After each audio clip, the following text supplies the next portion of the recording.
I used to rule the world. Heroes. Yeah, I messed up, didn't I?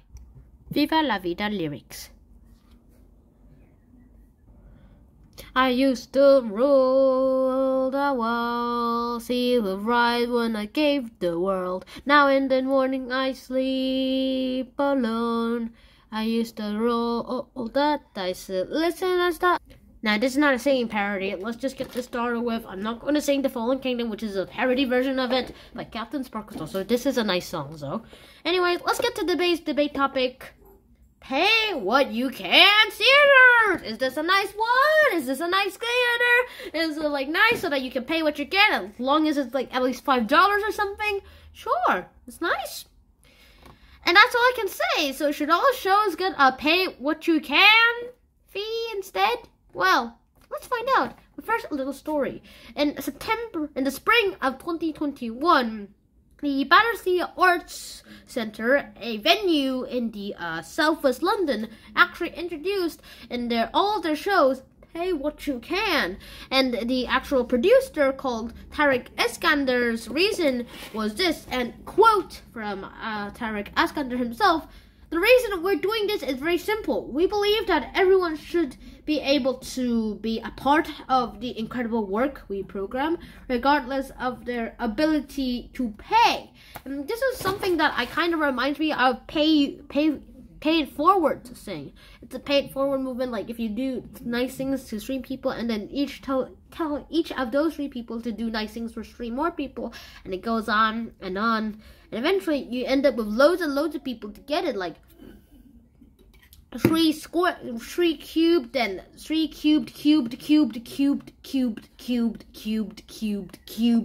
into infinity, and eventually you get everyone in the world to be paid forward, and you have no need to actually do it again, and eventually everyone will do a nice deed for you, and lots of things to change the world.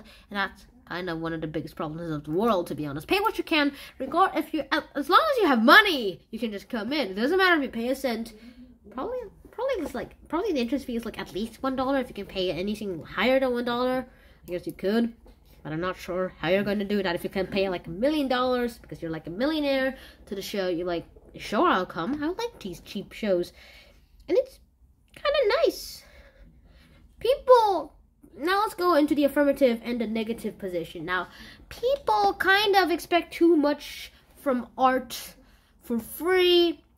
I mean, arts and culture should be available to all, and no matter your income or your background, no matter how much money you've got, no matter where you come from, it shouldn't matter, as long as the art should be open to everyone. And many art venues are actually like charities, and they gain public money, and they use the public money to do lots of great things, and some of it becomes tax money, and so lots of great things happen, and so the public also get the money back. Yay! It's like a one-on-one deal.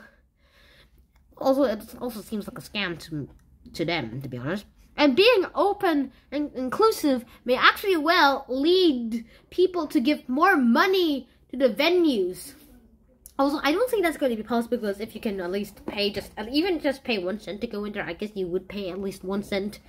But if you were in a very generous mood today, you'd probably like, hey, I'll give you all my whole savings, my whole life savings, just to watch the show. No, bad idea.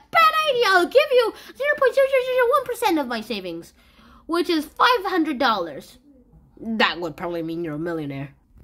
And now for the negative position, which the affirmative position keeps dodging, and just annihilated. And let me just resurrect him. Yeah, there you go. So people expect too much art for free, and when everything is free, it actually makes the art seem less valuable instead of more. So that's kind of a big problem, and that means people will probably pay less, like a penny.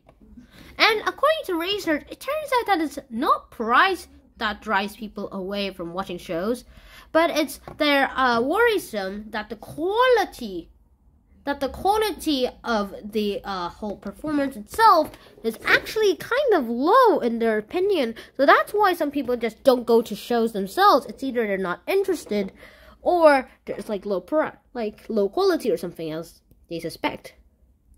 This was our last episode. Let's get away. Yeah, there you go.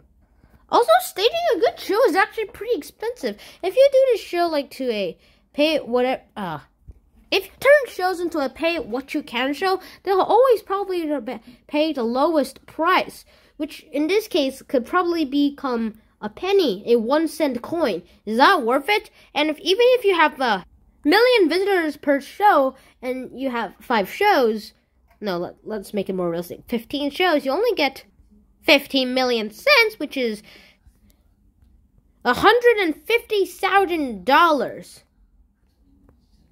which isn't much to run 5 shows, unless they're very low quality. And now for my favorite part, the biased part. How biased I am. Alright, to be honest, I don't think all shows should be pay what you can, because as the reason I already mentioned the soonest, staging a good show is actually pretty expensive. And if you let people pay whatever they can, like if they want to pay 1 cent, then they can pay 1 cent, and if everyone chooses that same decision, is that a really good idea? I mean, staging a good show, it's pretty expensive. So if everyone, they're like millions and billions, probably not billions, but if millions of people would attended a few like shows, still probably wouldn't be enough to actually afford all those shows. Then they would probably have to close down, and then something that is not pay what you can would come out, and that's kind of annoying. So that's about it. Yeah, that's my bias part. I kind of agree more to the negative side. Today, I'm not in a middle mood. I'm in the negative mood. And that's the end of today's episode. I hope you guys enjoyed today's episode, and I'll see you guys in my next episode. So now, peace. Also, I don't want these shows to be low quality. Do you? If you enjoyed this episode, I highly suggest watching my videos about Paid Forward. Out. Peace. Whee!